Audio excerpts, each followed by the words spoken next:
welcome to Influence 2020. We're here for the hybrid experience, and I couldn't be more excited. I'm your host, along with Tom. I'm Liz Green. We're here to be your eyes and ears and voice during this part of Influence 2020, and we could not be more excited. I have those little flutters like I get when we get to the hotel. I really do. How about you?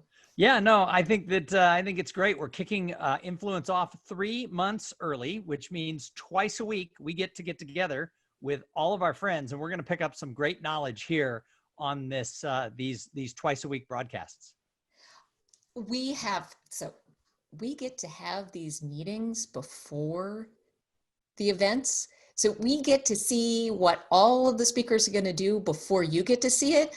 I'm excited. Boy, do we have a lineup. It is going to be a great such a lineup. Yep. And we have a few little things of business to take care of before we start, because we want you to have every minute possible with Chris West. Whew, so good. But Tom, what do we need them to do? Well, first of all, you want to make sure that if you've signed up for Influence, either live or virtual, that you have joined the Facebook group. And if you didn't get an email saying how to do that, you can reach out to marketing@nsaspeaker.org, and they will set you up. And then once these are uploaded, once these videos are done, you'll also get information about how to watch them, just in case you missed the live broadcast.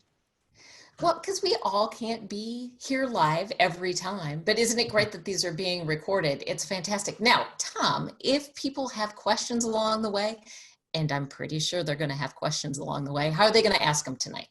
So what we want you to do is use the Q&A function here in the Zoom webinar. Down at the bottom of your screen, there's 2 little bubbles that says Q&A. If you will ask your questions in there, I don't think we're going to be able to get to all of them because there's going to be a lot of them, but we will try to ask Chris everything that we can.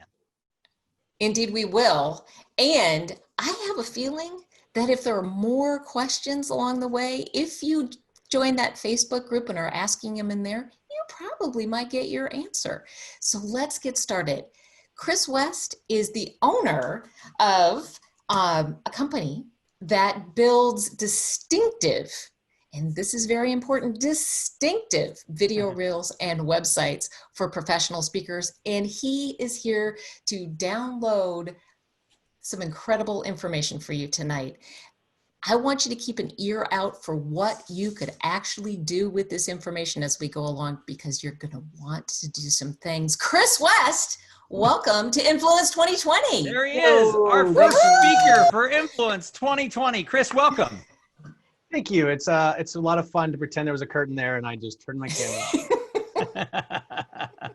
It is. So Tom and I are going to pop up. Oh, go ahead. Oh, I was going to say, Chris, we're going to turn this show over to you and let you impart all of the wisdom that you're going to share about video and everything else. So we're going to turn this over to you. We'll be monitoring the Q&A, and from time to time, we'll pop in and ask you those questions. Fantastic. Wonderful. Well, thank you both so much. And it's so good to be with all of you. As we start this year, it is obviously a very unique year, but what I have seen consistently is this. There are 2 kinds of, I think, pressure that we call anxiety on one side and then stress on the other. Anxiety is the bad kind. This is what I have found. When you are basically out of alignment with yourself, that's when you feel anxious. Like, I'm supposed to be doing something. I should be launching an online course. I've got all these people. They're all making better virtual speaker demo reels than me. And it's that anxiety. That's the bad kind of pressure. Whenever you feel that, the key is just to breathe. Just back up, breathe, breathe, breathe. But there is the other side, which is stress, which is that look at, I just saw 8 months of engagements and income go out. What am I going to do? That's good stress, actually, because your brain has to start asking questions. And I've seen this happen for the last 6 weeks. I have seen so many speakers shift their business models, try new things. And what's coming out of it is that when we go back into presenting full-time all the time, everyone's going to have new lines of revenue. They're going to have new things that they've built out. I really believe everyone's going to be stronger for this time. And it's that pressure that I've been seeing people just create the most beautiful things in the mix of it all. And I just want to say right now, as you listen to this, I don't want you to get any of the anxiety of like, what am I going to do? How am I going to do it? But much more of the inspiration and the hope and the excitement for what you're building out now. So I want to get started right away. So I'm going to share my screen. And just so you all know, when I've been presenting, I find that using Google Slides is the best. So I'm presenting this on Google Slides, on Keynote or something like PowerPoint. When you hit present, it takes over your entire computer. I mean, if I wasn't looking at Google Slides right now, I would have just had my entire computer taken over. But because Google Slides is in a browser for me, once I hit start, boom, I'm actually seeing my browser, but in a small way, and I can still see all of you, and I can still see the live chat all in one monitor in front of me. Although I have multiple monitors, I have this recording and another camera behind it. I want to keep my focus on you. I don't want to be looking over here, here, here. And so Google Slides is a great way to go when you're doing virtual presentations. So let's dive in. On virtual presentations, what I want to share is to start by saying that we will really be looking at the right space, the right equipment, the right setup, and then we're going to dive into the virtual speaker demo reel. Now, if I'm going to go over all 4 of those things, and we're going to leave 15 minutes at the end for Q&A, I have to speak really fast. But luckily, this is a recording, and so you can, if anything goes over your head, because you're like, what did he say about that? Just watch the recording. Everything in this, there's links all through it, will be shared with Nikki throughout, as well as there'll be a sheet after that have all the links that I share throughout this presentation. So there's 3 options. There's 3 options for how to do virtual. You could do a strong virtual, and I'm just saying strong because it's a little bit better than okay, but it's basically just okay. There's professional, and then there's high end. So what's strong? Well, before I go there, I'm just going to tell you this entire presentation is around professional. That's what I really want you to be focused on. I don't want you to necessarily be focused on the high end, because if you were, it's not going to be presented in this presentation. We can wait for Dan Thurman's presentation to see how he set up his incredible virtual space, which he's been doing for about 30 days now with his wife, Shay, who's a producer. So they've done an incredible presentation. That's what I would call high end, all right? But strong is this. Strong is that you have a great space. You've not just said, okay, I'm sitting behind my computer in my normal office as I normally do. You've said, I am going to take time. It might be an entire weekend, and I'm going to curate a space around me that is now going to be essentially my stage going forward. When you get up on stage, you could have one of 2 things. You could go into a conference room, which is a breakout session, and they've done nothing for you. That's what I would call sitting behind your office chair. Or you can notice that an AV crew was in there and they've set up a beautiful stage. You want to do the same in your home. You want to take a spot and dedicate it. I've done about 20 to 30 virtual setups over the last 6 weeks with different speakers. And sometimes I've literally told them, like, your parents live nearby, go over there because they have an extra room or a garage part that they're still not using because your entire house, there's no options. Find a spot, some way to have a great space. Second is this, podcast microphone is what a strong setup would be, and then a computer camera or a webcam. And on the computer camera, that's 2015 or newer. Anything before that, they were using 720. You're not going to get an HD video out of it. But that's just strong. That's really what I would call okay. And I'd like for you all to move a little bit past that. In this presentation, what I'd really want to talk about is professional. So what's professional? Professional is a dedicated virtual setup. That is a dedicated virtual space in your home, in your office if you still have one, but I'm probably going to bet it's in your home. And I just want to take a moment and say, I have what I would call a professional setup, right? I took a weekend and I built that wall behind me. I put up a 50-inch monitor. I have curated this space to have a look and a feel to it that is reflective of my brand, okay? It is not a high-end thing. I did not spend a lot of money on it. I actually spent very little money, mostly just time to get things ready. You want to have a lavalier mic and an adapter. This is taking a step further. I'm going to talk about what you want to do, but you can see right now I've got a lavalier microphone. That means I can move, I can jump. I don't have to have a microphone in my face. I don't have to have a lavalier microphone I'm leading into. I can be very free, and I can also stand, right? That's really nice. That's like, there's a lot more energy that I'm able to present with right now if I have a lavalier mic, and many of you already have one. You just need to get an adapter so it can go into your laptop or your computer. Number 3 is a 4K webcam or a DSLR camera. The reason I'm going to suggest a 4K is I'm going to show you the difference of what the recordings look like compared to an HD version or a 4K. And finally, I want you to either get a ring light, which is my number one recommendation because a ring light's gonna wrap lights around you, or a set of LED lights. And I'll share with you the links I recommend. That's what I would call a professional setup. All right. And the last part, which is a high end, which we'll hear about from Dan Thurman when he gives his presentation. I'm just going to run through these. You're going to need a pro studio setup, a full professional studio setup. That means having a professional help you. You're going to have professional gear. That's going to be somewhere between $15,000 and $40,000. You're going to need a switcher to run the different cameras and then connect those on your computer. And then you're going to have a switcher on your computer that can run live stream and then cut between them. Plus, you're going to need an operator behind the computer touching which camera is being seen at that time. Again, so it's another person in the room. You're going to need a professional computer processor, okay? So a standard computer is not going to be able to handle those real-time data coming into all of these different setups. And finally, you're going to have to increase your internet bandwidth.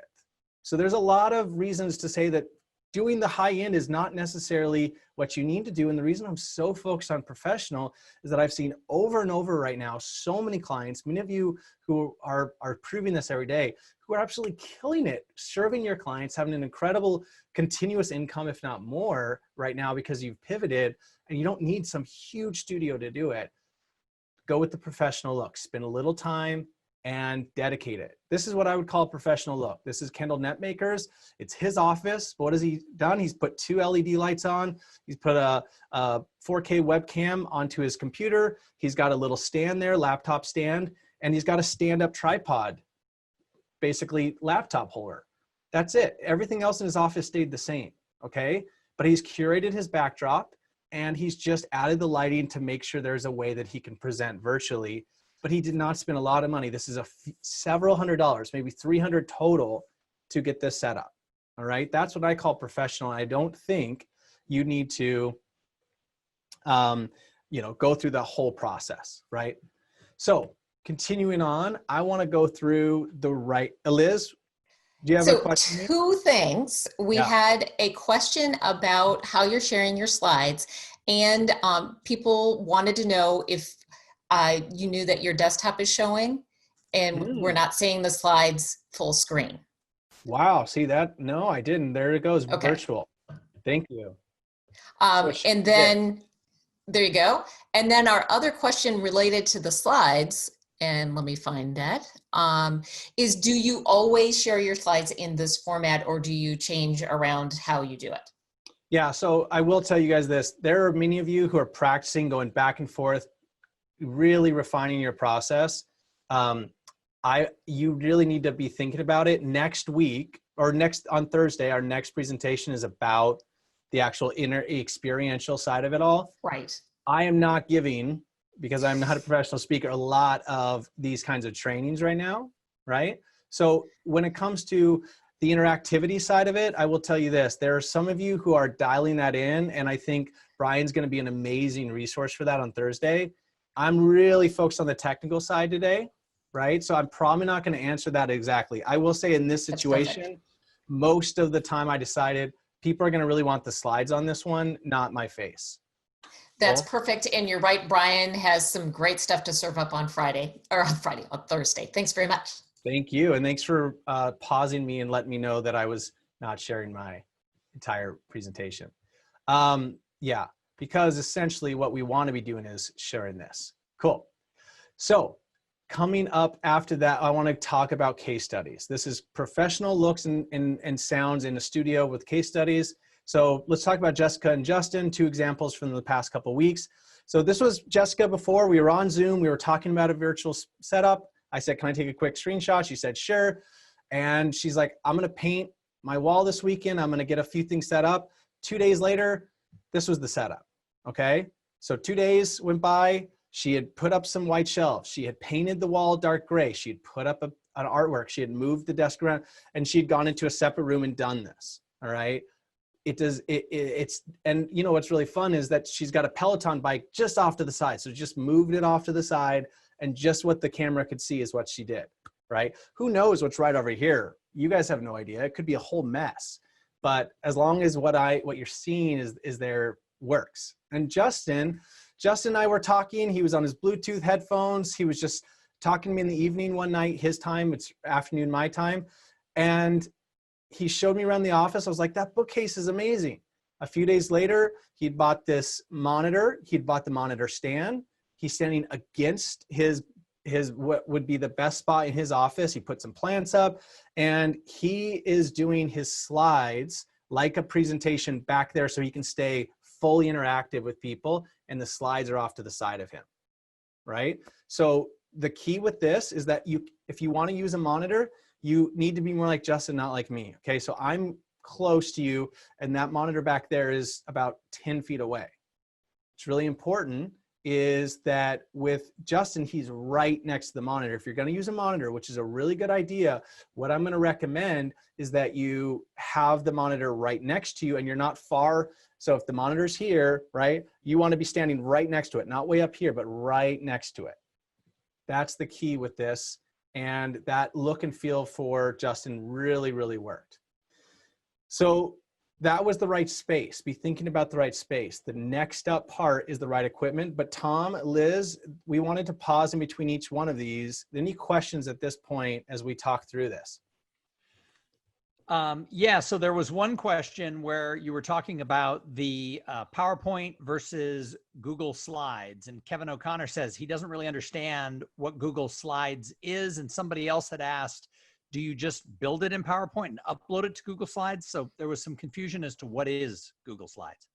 Yeah, so I mean, Google Slides, like Google Docs, like Google Sheets, they just rip off PowerPoint. Right. You know, they just rip off Word. I mean, it's exactly like PowerPoint, but it's on Google. And so sometimes if your slides are not too robust and built out, it works fine for you to upload them. But I have found that most of my slides have a certain look or style to them that I had to recreate them in Google Slides. Mm-hmm. But the key is this, is that obviously I did a bad example of that because I shared my screen instead of the browser. But if you share just your browser, you can still see everything else on your screen right in front of you. And you don't have to have your entire screen taken over, which Keynote and PowerPoint do pretty much every time. Right. That's absolutely true. Now, we have a lot of technical questions like, would this would this light work, and would that microphone be okay? I am willing to bet you have some resources that might be coming our way. That's right. So right after this, we're going into the right equipment. So let's hold all questions related to equipment because that's where we're going next. Perfect. Sounds great. All right. So let's keep going.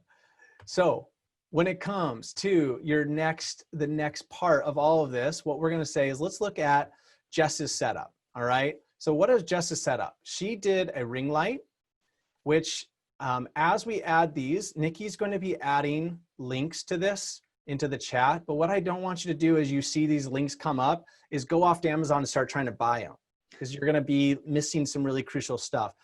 After the presentation and in the chat, there's going to be links all throughout, plus on the Facebook channel, and as well as follow-up emails. We're going to send you an entire list of all the equipment suggestions. So a ring light she had, a 4K Logitech Brio webcam, a Rode microphone, lavalier microphone. This is kind of the highest quality at the lowest cost. That's kind of where I always try to find the mark. And then something called a Scarlett Solo adapter. And the link's in there. And what that's allowing her to do is take that lavalier microphone, just like I am. It's going into this adapter and it's going into my computer. Okay, and so there's links for all of these as we go. This was her setup. And it's pretty simple, 4 items and a nice curated space, right?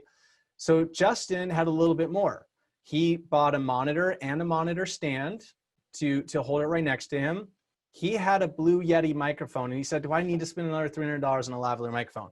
And I told him, yes, but if you don't want to, hang that sucker upside down and then just drop it right down outside the frame. And so that's what he did. So the Blue Yeti microphone is actually hanging right above him. All right. So right now, as I speak to you, I have this lavalier microphone in, it's going into this, but I've got an additional camera, which I'm going to talk about behind me. And I have a microphone right up here, which you can't see. Let me try to bring it in. Okay. Still not going to make it all the way in. That's the nice microphone that's coming in for me. So he just hung it upside down. These LED light panels, really high quality, low cost that you can buy. He has a laptop stand to bring up the laptop a little bit higher, and he's got one of these basically laptop holder tripods. So they're usually designed for a projector, but they work perfectly for raising up and putting a laptop stand right on it. That's what he's using, and he's using his computer to keep from having a lot of the technical side of what do I do with the DSLR camera? How do I run that into my computer, etc. And finally, he's got the 4K webcam, right? So that's his setup. So you can see it's 5 main tools mixed with the right setup, and that's all. You don't have to go way over the top on this stuff, all right? So a couple more things when it comes to the webcam. You might be saying, Chris, I cannot find a webcam anywhere online. They're gone, they're all gone. Well, on Amazon, if you do click available from these sellers, you can find still some high quality ones that are used or like new or a little more expensive. And I have found one. I've ordered several for different clients, just trying to make sure that they're out there, and there are. So find that Logitech Brio or something like that. And it's like, well, do I really need a 4K? Well, on Friday, I was doing a virtual training with Liz Forkin Bohannon. We were in the office. You can see she's got that Brio on there. And here was the difference. This is her her MacBook Pro Zoom recording of her computer camera. Okay, that's what it shows up on in a normal 1920 by 1080, which is HD timeline. If you're going to be working with an editor, they're probably going to be working on a 1920 by 1080 timeline. Her Brio showed up like this. Okay, so that's a lot bigger. And these are the Zoom recordings, which are compressed. So they're always never going to be as high quality. So this was the 4K Brio, and this is out of the box, right? And I want to say a couple things about that, why I put out of the box. Out of the box, the color temperature is not going to be set perfectly for your space. It can't be. But what's so great about having an external webcam is that, and especially if it's Logitech, you can download, which there's a link of this that Nikki will be adding, something called the Logitech gaming software. And what's so nice about the Logitech gaming software is you can click on that advanced button and you can change all the settings to make it look exactly the way you want it to be the right look for your space. If you try to change the settings on your webcam, even if you have a brand new computer, you're not going to be able to change the settings. They're not going to let you change the lighting. All right. So right now, this entire presentation, you're going to get one clear, crisp look with the right color temperature. If I were on a MacBook Pro, even a 2019 MacBook Pro, which by the way, they have 720. They're not even HD, the webcams on a 2019 MacBook Pro. The iPhone or the iPad Pro are way higher quality than a MacBook Pro's webcam. You're going to have the color temperature kind of jumping back and forth depending on my movements. But on a webcam, you're not having that experience. So these are reasons why an external webcam really makes a difference. All right. So that is the pausing the moment. That's the equipment portion. Now that was a very small look at some of the best items that I can recommend. Tom, Liz, what came up for you as you listened, or what came up in the questions?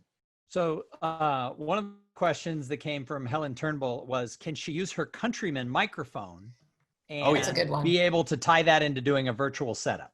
That's a great thing to use. And yes, you can. You just need to get that Scarlett Solo adapter. And on Amazon, they're coming back in stock this month in a few weeks.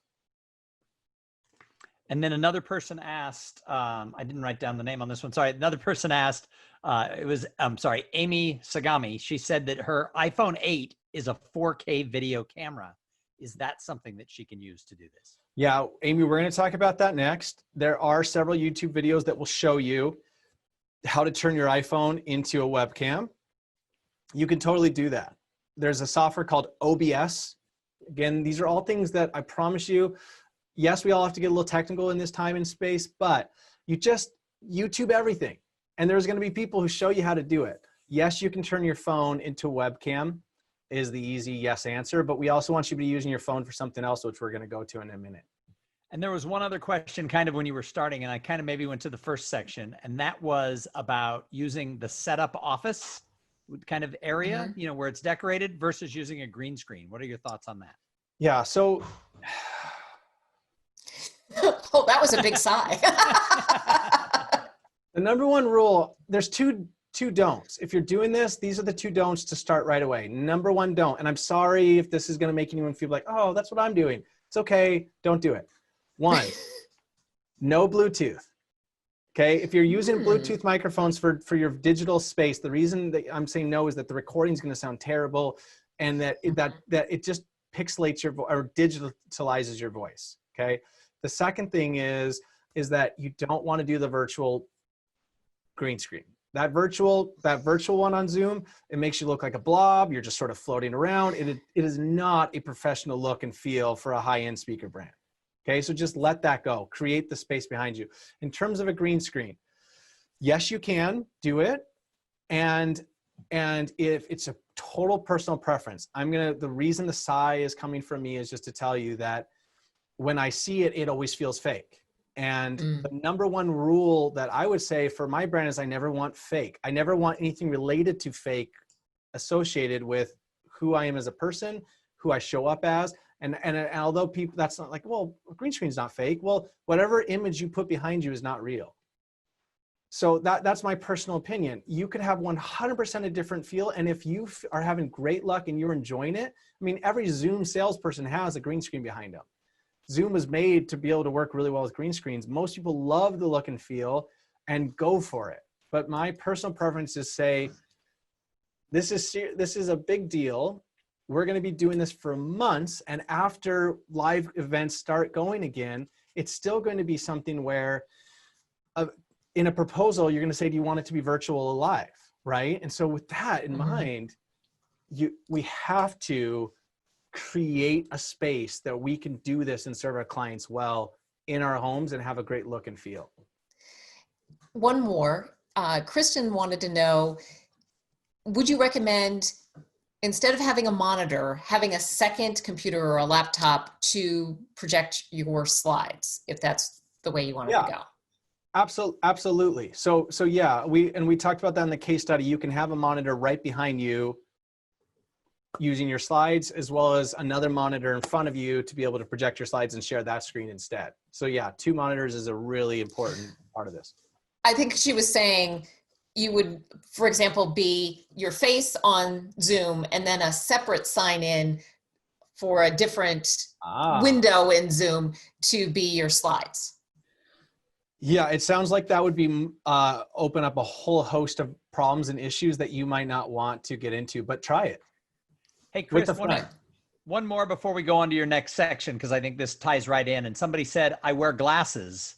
What about sort of that reflection that I get because of my great lighting? Now I have the reflection in my eyes. Yeah. So if you wear glasses, 1, don't do a ring light, but 2, you want to use LED lights, and you want to get the 2 that I recommended and say, I'm here, I've got glasses on. You put them off to the side, high, pointed down, and then you tilt your glasses down just a tiny bit, and it's going to cause the reflection. It won't look like you've tilted your glasses down to us, but the reflection won't be as direct. And you want to have the LED lights off to the side, angled down rather than in front of you. Okay, not here, but off to the side like that. And I think we'll have to keep rolling because we've got some important conversation to go into now. We want to get to all of it, and we can always get back to some of these questions in the last 10 minutes or so. Exactly. Absolutely. So the next part is to ask, what about the recording? This is so important.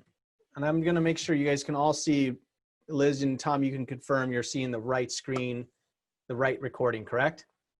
Yes, that is correct. Awesome. So what I'm going to recommend you do is this: record separate video and audio files along with Zoom for high quality footage. What I mean is this: let me bring up my phone and let me share this with you. So right now I've got my Logitech 4K Brio 4K camcorder going into my computer. The reason I do is because I want a seamless interaction. I don't want to mess with anything extra, but I've also got, right, this DSLR camera right above. This is recording my high quality video. And when you guys see the recording of this, you're going to see that camera, not this camera. All right. What I want you guys to start thinking about is this. Say you're behind your computer and you're asking yourself, well, what would be the best speaking engagement, shoot that I could possibly do? I would have had 4 cameras to work with, right? I would have had tight, wide, audience reactions, maybe the full room in the back. Well, why not make this option, since you have the virtual presentation options, why not make it so that you have 4 recordings for an editor to work with in your virtual presentation? Now, if that gets a little bit like, whoa, what are you talking about? Well, let's pretend this is you and you're sitting behind your computer, hopefully not, not just in your office, but you've curated a space behind you, you've got your webcam. What I'm gonna suggest is you take your iPhone or you take an iPad or you take a DSLR camera if you have sitting around or something like that, or a camcorder, and you place it right behind the webcam. What it's going to do is record an HD quality of your presentation that you're giving to a live audience. Just like I'm giving this live presentation to you, but I've got this HD camera being the one who's recording that high quality look. So you do this, all these recordings, video on a separate HD camera. Your phone is the #1 choice for this. When I did the virtual setup this Friday, we used her phone behind her webcam to be the one that recorded the presentation. Both Liz and Tom have their phones recording their versions of this so that we're not just working with the Zoom recording when we give this back to all of you, all right? On your computer, you wanna record your audio. So if you're using a Mac, you wanna start Zoom, get into test mode so you're there before people getting ready. This is something that Liz and Tom and I and Nikki did before we started. You start in Zoom. Once you're in Zoom and you've got Zoom recognizing your audio, you go to QuickTime or you go to, on a PC, voice recorder, and you hit new audio recording. On voice recording, once you open up that app, there's just a giant microphone. You click on it. You're going to start recording a high quality audio from your speaker or from your microphone onto your computer, not up to Zoom, right? And then a screen capture. So right now, as I do this, I'm recording my entire screen, right? So that recording, when I wasn't even sharing the full slide, I was sharing the weird desktop, that was being recorded, all of it, right? But now I'm seeing just all of this full, so I have a high quality recording of this. And on PC, you wanna use Snagit by TechSmith. You won't have it, but I want you to buy it if you don't. If you're on a PC, it's $49, it's a one-time purchase, and you can always record your screen using it, right? And there's a few other out there like Loom, but Snagit is the best by TechSmith for this situation. And then you wanna actually get the conference recording, right? So maybe that's Zoom, or maybe you're using WebEx, or each time you speak, a lot of different companies right now with different clients I've been working with, they have different portals. They would want you to use our conference software. That's fine, just get the recording from them, or record it on Zoom yourself. And then here's a crazy idea. Have a friend sign in and record from the audience perspective. What Liz and Tom are seeing as they watch this, or what you're seeing, is totally different than my experience. So let's just count this. We have the HD recording in the back. We got 1. We got the screen capture. That's 2. We've got Zoom recording. That's 3. And now you have a friend's point of view, an audience point of view, which that friend can get the gallery going and see everything and be recording the gallery while you're presenting, and then send that recording over to you. Now you give that to an editor to work with. That editor now has 4 recordings. Just like if you were to give a big presentation and say, yes, I got 4 recordings out of this. Do this for your virtual presentations at least a few times to give yourself the right amount of content that you need to have content for a virtual speaker demo reel. And then here's a bonus idea, maybe a behind the scenes if you have a separate camera, right? So some of you have a camcorder lying around. Like I know Anna has a 4K camcorder. It's like, put that up behind and see the behind the scenes experience. So that's one extra angle that someone can work with. I know that might've gone over your head, but this is a great way not to be overwhelmed, but to say, if I've got a great presentation coming up, why not practice and get as much content as I can to use for an edit after. And here's another part with Zoom. You wanna go into your settings. I did this whole screen grab so you can see it. Settings, then recording, and you wanna click this button, optimize the recording for a third-party video editor. That's gonna be a much higher quality recording than if you don't have that button clicked, okay? So here's your next steps before we talk about some ideas for a virtual speaker demo reel. Number 1, think through it and purchase whichever equipment is going to make the most sense for you. Then set up your space. It might take you 2 days. It's 2 days you're investing in your business. Do it. And then 3, schedule and film a presentation. Even if you give it away for free, you want to get all of those recordings to make sure you have something that you can promote going forward. And those different recordings are going to give you what you need. So we'll pause there before we talk about speaker demo reels and say at that point, Tom or Liz, what came up for you?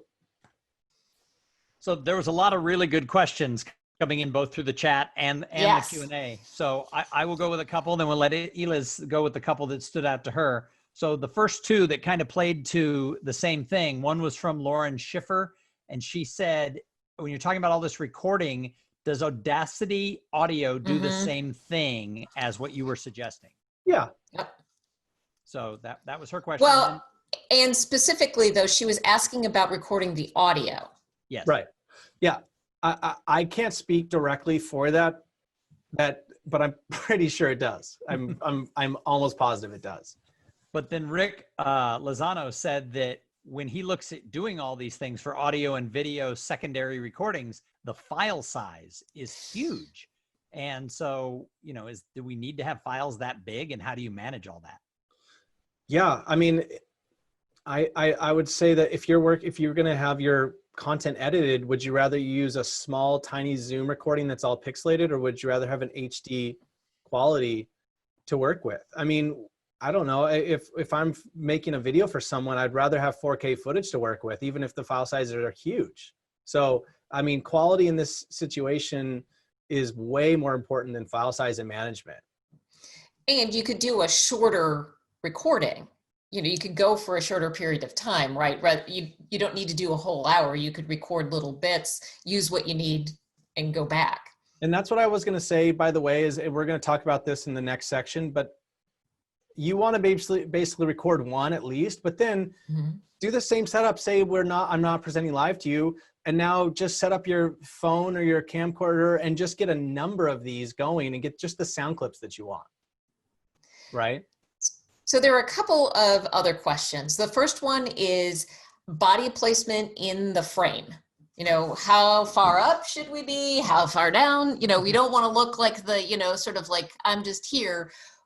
Is there a rule of thumb about how much of our body should be showing? And does it make a difference if we're seated or standing, how much we should be showing? Yeah, I think in all those situations, it's all up to you, right? So it really is. I have some people who put the laptop on the stand a ways away. They've got their control over here and they're quite a ways back. So you can see everything from the waist up. I have some people who see it seated. I have some people stand. Honestly, there is really no best principle in there, but here's what I would say is that it all depends on your function and your use. For example, if you're going to be doing a lot of interactive stuff and you want people and you want to interact and engage, you got to be close enough to the monitor to see that. And there's no way to be close enough to the monitor without and being, you know, way back here. Right. So in that situation, you're going to be closer. But if you want to give a really great presentation and you're known for an incredible experience, stand further back and just give the presentation with essentially a little microphone that's got a Bluetooth attachment in it, so that you just take this little Bluetooth attachment, you've got a microphone, and you can be back here with just a stand-up desk, and you can make any adjustments you want and make your cursor move on your computer. A mouse, not a microphone. Oh, I'm sorry, a mouse. Yes. Because you told us we were not to be using Bluetooth microphones. Yeah, thank you. Just a Bluetooth mouse. There was some confusion about the part having a friend record the session from the participant point of view. You're going to need to make them a co-host or something so that they can record it. Or are you suggesting that they would screen record it like you were talking about? Yeah, screen record it or make them a co-host. One of the two, if it's your engagement and you're going to have people come onto your Zoom link. But if they're not and you're getting the link for other people, just have them join as an audience participant. And essentially what you're doing is you're creating an audience angle. And so have them record their screen. That's really smart. Yeah. So Chris, one of the other things, and this question's coming from me because I'm kind of the one who's always going to go like, oh my God, this seems like so much work. You know, when you talk about having a secondary camera going for extra footage, and I'm recording now, you know, the audio separately, and I've got Zoom, and maybe I've got someone taking pictures all around the room of me. Now I've got to get an editor, somebody to clip that all together and do all this. Is this going to get really expensive and time consuming? I need to turn these things quickly. Yeah, this is your job. I mean, this is like it's like saying, do I got to get an accountant and like a bookkeeper? It sounds like really annoying and to like deal with those numbers. I would just say as a professional speaker, right now we're in a world where we're not going to be presenting live. And if we do, people have to be 3 to 6 feet apart, right? So that is going to be a sad audience. Round of applause. And so this is a new reality. And I think that if someone's going to invest $3,500 all the way up to $17,500 or something for a speaker, they're going to want to see, can they really deliver this well? And you know, I think it's got to work for everyone. Again, comparison is the death of joy. So I just want to remind us all, that's a Mark Twain quote, of course, don't do what other people are doing. Do what is right for you. So, because Tom, you're a facilitator. You are someone who's a conference catalyst. You get a bunch of people together. If you just need a microphone and the right audience and you can do it, you're good, right? But if you need to promote that and get it out to people and say to your bureaus to say like, I can do this. And they're like, good, show us. You're going to have to pay for an editor. You're going to have to put this together. And there are people who are saying, oh, I'll just do it myself. That's cool. It always looks like you did it yourself. Yeah. So I think there's so many young kids right now. They're like just out of college and they want to edit so bad. And they've been studying editing. Like, I just want to remind everyone, I was in graduate school in 2000, whenever, and Jerry O'Brien from Colorado just heard about me some way through some influence conference. And before that, before I'd even started like a major production company, he was like, hey, put this together. And then that year he had a massive year, but it was just because he had a high quality content to work with, but it was a really good story. Find a young kid, tell them, put together a really good story. Here's all the content, and they're going to do it. We can launch the next Chris West. Seriously. That's right. Chris West out there. So this That's is probably a perfect a good transition. segue. Yep. Let's talk about because we want to make sure we get all of that in. So we're going to pop out. Yep. Cool. So let's talk about your speaker demo reel. All right. So here's what I would say. The same principles of a great onstage video apply to your virtual speaker demo reel. Instead of us talking right about how to do it, because there's no fast way to do it. If there were a fast way, that would be the wrong way instantly. You've got to use your own creativity. What I'm going to do is I'm going to tell you what to do, what not to do, and then 3 examples. And then I want you to decide what's going to be the best for you. All right. So what to do? Tell a distinct and compelling story. We have to remember this. And it's amazing because I feel like sometimes as speakers, it's somehow easy to remember or forget, even though it's like the essential part. I see about 80 to 100 keynotes a year. And one of the things that I always do as I'm watching a keynote is I watch the audience, how often they're moving and what the tension and the energy of the room is. Without fail, a speaker can be describing the most life-changing process that if you take this step, you will make $1 million tomorrow and you'll have a lot of people fidgeting. But if they take that same process and they tell a story about one individual who changed her life and she made $1 million through this process, everyone in the room gets silent. The energy stops, the movement stops. We base our entire reality on context for what's going on, and we make context in our brains through stories, through narratives. We've been telling stories around our fires forever, and we have to tell a story. Truth is not on your side. If you have the best product in the world, if you have the best way that you're offering this product, virtual trainings right now, and you just describe that process, it's going to look cool, but it's not going to be compelling. There's many of you who've seen a lot of really cool speaker virtual demo reels, but if you were to ask those people and you had a personal relationship with them, hey, that incredible reel you have, how many people are booking because of it. You know, that might be a different story than what you see as a competitor seeing that video. If you just tell a story, a compelling story and a distinct story, you will be so much more successful. So here's 2 books. Many of you have already read Building a Story Brand. There's a book called Story 10X. I cannot recommend it enough. It will get your creative juices flowing. It will get your juice flowing anyways, you will be pumped. I can't recommend getting Story 10X enough. These are 2 books that are going to get you thinking about story in every possible way. And now let's talk about what not to do. Don't describe how you present virtually, because that's what everyone's doing. It's just noise right now. We all have to present virtually now. So talking about how cool of what you do virtually isn't necessarily going to move the needle in someone saying 100% yes. You know, there's a lot of great virtual speaker demo reels right now that I've seen coming online. And like, I think Dan Thurman's is a great example. And Dan has this virtual setup that's state of the art, but throughout it, he tells a pretty compelling story about what we're all facing right now and what's possible. Don't describe that you present virtually, describe a powerful story. So here's 3 ideas for a way to create an effective virtual speaker demo reel. Lots of options out there. Here's 3. Number 1, film a virtual keynote with an audience and without an audience. So one with, one without, and get all the sound clips you need. Then edit your virtual clips into your existing speaker demo reel to show that you can deliver the content in person along with virtually.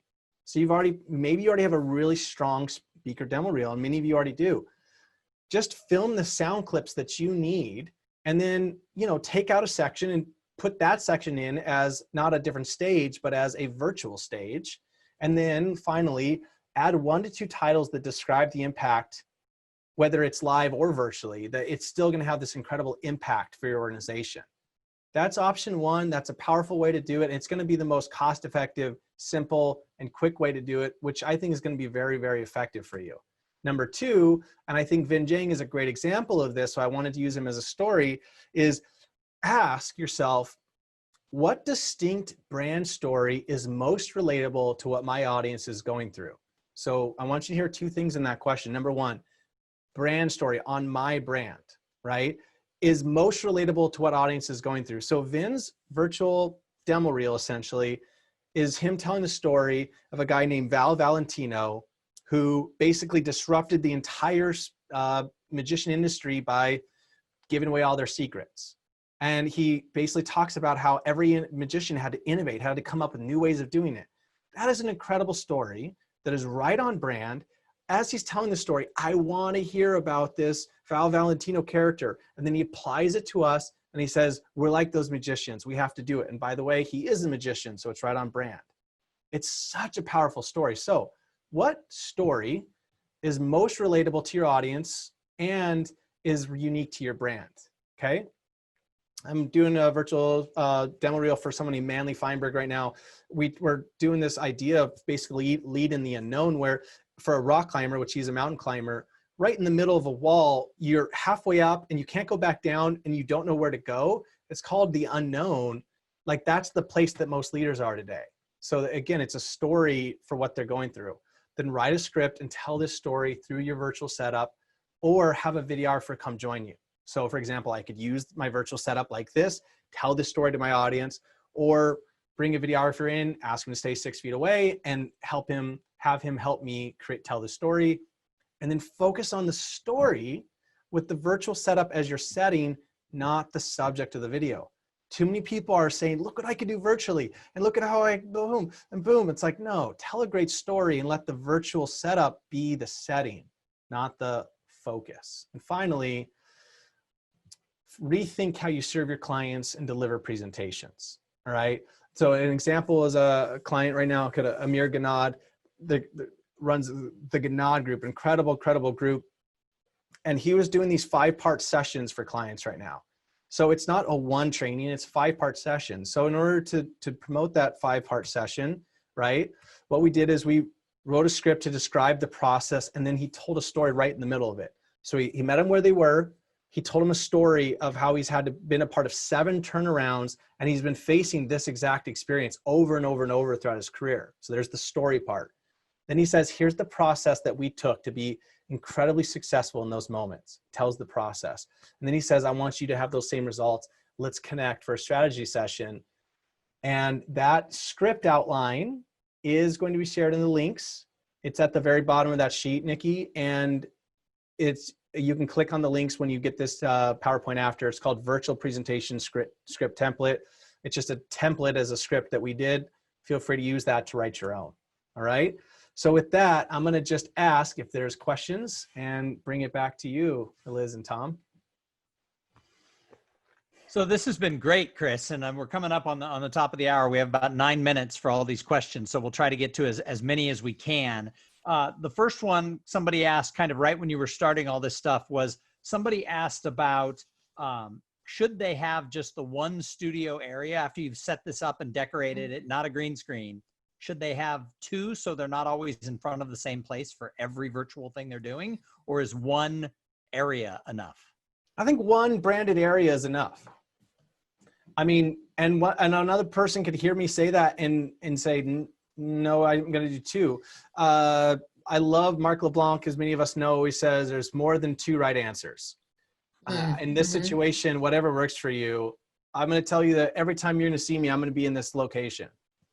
So, although Perfect. just so you know, I did set it up so this is the look and feel that people will see in the next couple of days. There's going to be some cool images on that. I'm going to be using the cameras, the side shot. So I basically use 2 walls, 2 different camera angles for different setups. All right. Perfect. Sort of in that same vein, 2-parter. 1, what do you do if you just plain don't have the space? And do you have some tips about the height of the camera?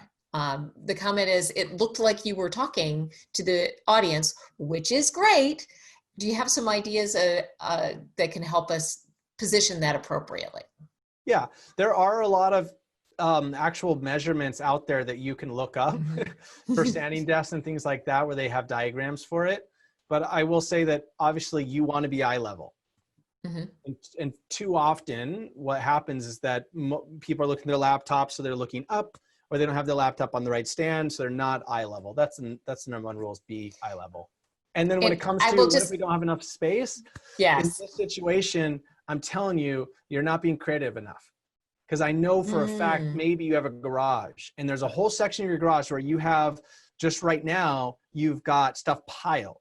But I promise you, if you spend a weekend, you could get all that stuff on Saturday, put up into a more specific location, just piled higher in one other location. You could turn the corner of a garage into a nice backdrop. Like, there's got to be some place. Spoken like somebody who lives in a cool climate. So Right. I don't know if Chris, garage in Texas. But another question came up about headroom. They commented that top of your head is gone. Eliz is a little low, and I'm sort of in the middle. Do you have a recommendation of what people should do with headroom, or does it matter? Yeah. So, I mean, obviously I actually have like a standing, so I know that if I'm here, I've got like a mark, and hopefully, as you can see now, I'm like right on. I've got like this much in my, so if I stay on mark, I'm good to go. Right. I think, Tom, you're ideal. And maybe Liz has just a little bit more than both of us, but I think you both are perfectly balanced. I think you guys both look amazing. I got a little close, and I think that's worth marking or noticing, because just going through this a lot, you're going to get better and better at it. Right. But yeah, I did have a mark, and I basically, with carpet, so I can feel it. I don't have to look. I know where I'm supposed to be standing. And if I get on my mark, which I can feel right now with my feet, you can see that I've got a little headroom. Yeah, that's perfect. I have a stress relieving notification from the NSA staff. Yes, all of the links and all of the things that Chris has been sharing are going to be put together, and it's going to be on the Facebook group and be with the recording, so we can all take a deep breath. You don't have to go and copy every single link. It's going to be fine. It's going to be there for you. I love that Kristen Arnold said that there's 140 degrees in her. Probably not a great thing to pass out while giving your virtual. Her Logitech camera will melt while she's trying to film Right. in the garage. But I think Right. it'd be really funny if her setup was like a sauna. Maybe not the most But I will say this, ideal. I'm just telling you, like, there's a way. There's a $300 unit somewhere nearby, office unit that you can rent. There's right now, I just want to say this is just a critical part of our speaker businesses now, right? And I can say our because one, the NSA is such a powerful and like a family to me. And two, our company only works with professional speakers, right? We want to work with the people changing the world. And so I get really passionate about this. Like, it's just a part of your business now. And it's going to be for months to come. And I'm telling you, those who've embraced it, what's really cool is I've had people tell me, like, I'm having so much fun now. I hope I don't have to go back on the road too soon. Right? Like, I'm loving this. I'm like giving 3 or 5 of these a week. And like, I could never, that would be such a stressful week if I were flying. Right? So this is a really cool opportunity that if we embrace it, and if you look, and if you ask yourself, what can I do? Not just in this room, but do I have to rent a $300 little unit a month? Or can I go back to my parents' house who still live locally? And do they have my old bedroom? You know, there's a lot of options out there. Well, Chris, thank you so much for your generosity, for coming and sharing and being the first speaker for Influence 2020 in this virtual mode. Yeah, well, and let's just all remember, if you feel anxious, it's because you're out of alignment. I know that that's just a crazy statement, but anxiety is this part of your body saying, like, I'm doing something, it doesn't feel right, or it does. And when we look and compare to one another, you get anxious. And those moments, stop everything, start breathing instead, come back to it and say, what's my next best thing? But the stress, the best stuff happened under good stress. The best ideas, best inventions, best innovation happens when you put a little pressure on a brain. And so the part of losing income for months to come, as heartbreaking as that been for so many of us, I'm telling you, when you get a new idea and it's going to light you up, this is going to be some of the best things that have happened to your business. Nice. Well, Chris, I assume if people have more questions, they can leave them in the Facebook page, and maybe you'll give it a little look and answer some of those. Absolutely. Yeah. Fantastic. Okay, cool. All right. Thank you. We have so much to build on, and you're going to take what you learned with Chris today through all of the rest of the things that we have coming and continue to build and build and build and build.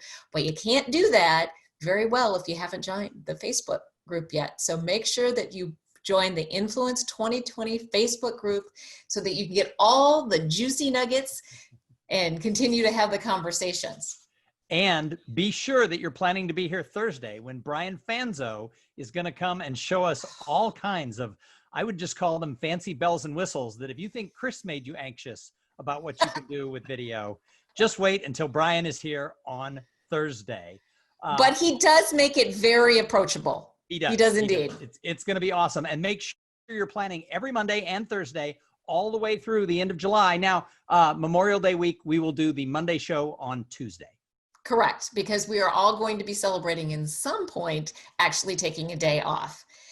If you found great value in this, and I'm sure you did, why not make a comment on Facebook about what you learned? Share with other people. If you know people who have not yet joined this Influence 2020 hybrid experience, tell them that they need to come and join, because boy, do we have so much great information to share with you all the way through to, I think our last scheduled one is July 23rd. So we have a lot coming your way. Tell your friends. Well, Eliz, it's going to be a lot of fun to host these coming up webinars with you. I think that this virtual experience is going to be a great time for all of us. So thank you, everybody. We had well over 100 people live. I'm sure we'll have many, many times that watching the video. Thanks so much. And thanks again, Chris. Thank you. Thank you. All. Bye. Bye.